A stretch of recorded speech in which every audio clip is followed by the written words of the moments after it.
All right, hi everybody. Welcome to the Ethics of Fantasy Football.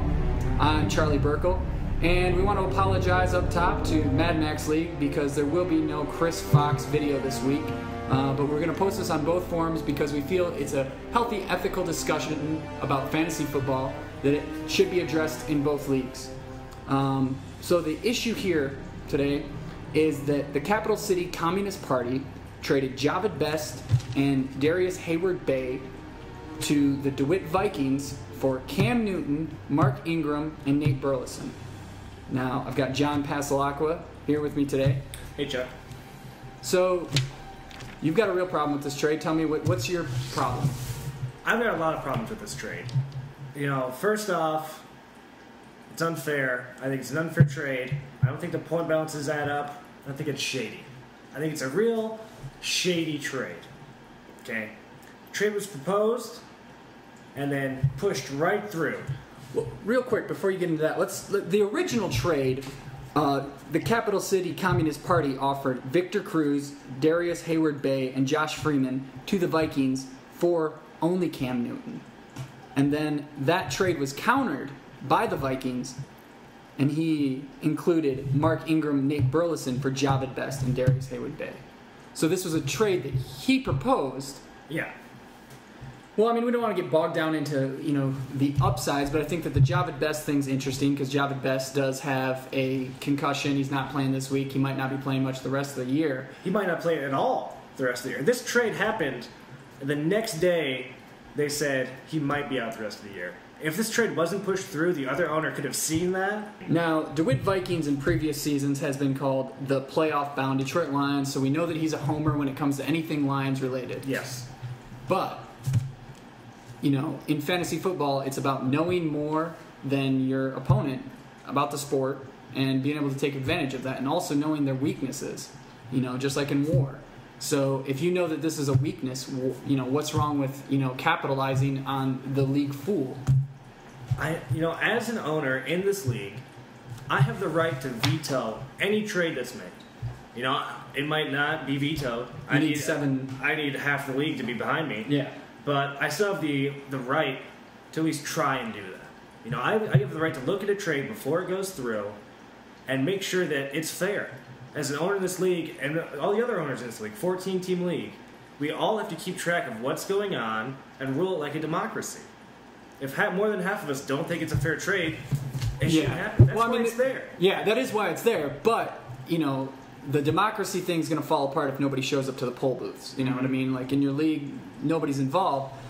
So this probably would have went through either way. Trying to get people together in this league to do anything is like talking to the ocean. Nothing's going to happen. Mm-hmm. I'm not going to change anything by saying, hey guys, maybe everybody try and veto this trade. Take a look at it. Does it seem fair to you?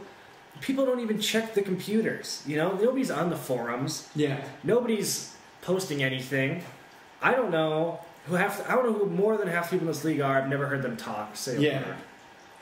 I don't think even if this trade had gone through and wasn't pushed through, it would have clearly made it because nobody would have vetoed it because nobody would have checked. Yeah, so real quick to just kind of recap the point totals that these players have generated throughout the year.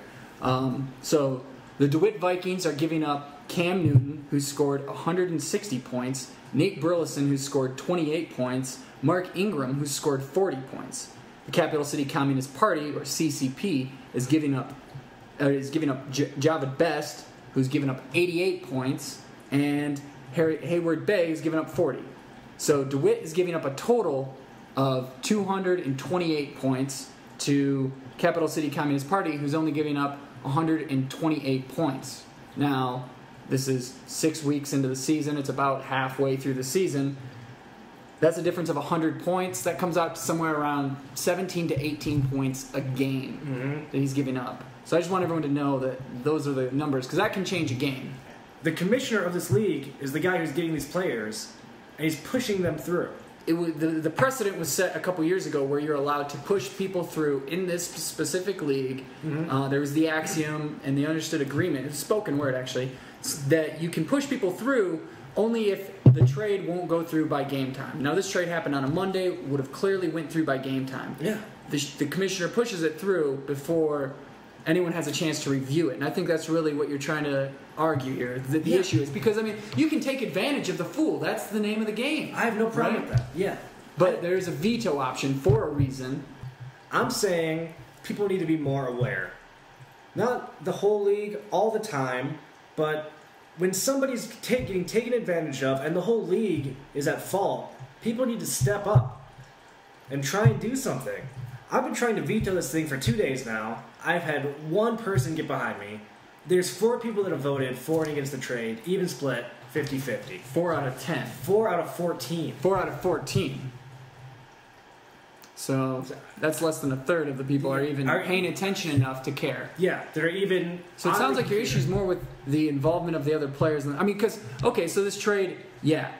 I think that, personally, I think that, you know, it being pushed through is suspect. Yeah. It's definitely suspect. Why do it? Why do it when you don't need to do it? Jackson's team is going to be stacked now. This trade will affect his playoff berth. Yeah. Like right now he's a losing team. You pick up these people, you're probably going to turn it around, especially Cam Newton. Like he's a heavy hitter. Huge. And it's like getting Tom Brady or, you know, for garbage. Yeah. Cuz I mean, like at the end of the day, now initially too, the Detroit Lions run game was kind of a joke. Now it's completely absent. Yeah, they're the 30th ranked team in rushing the ball right now. They don't run, they throw. And Darius Hayward-Bay, I mean, you got Carson Palmer coming in off a couch to start trying to learn an NFL offense. When a new quarterback comes in, you never know what receiver he's going to be throwing to. Hayward-Bay might have been huge a couple weeks ago with Jason Campbell. That doesn't mean that Carson Palmer. But he wasn't huge. He wasn't huge. At any point was he? Did he? So why would he be better now? And you know, I mean, but we can't argue that. This trade is crazy. And it went through, and it should never have gone through. People should have looked at it and seen it, and they should have vetoed it. Mm-hmm. No, they never would have, but they should have. This is pretty shady, and I think we all know it. So, see you next week with a new Foxman video. Until then, I'm Charlie Burkle. That's John Pasalacqua. We'll see you when we see you. Real quick.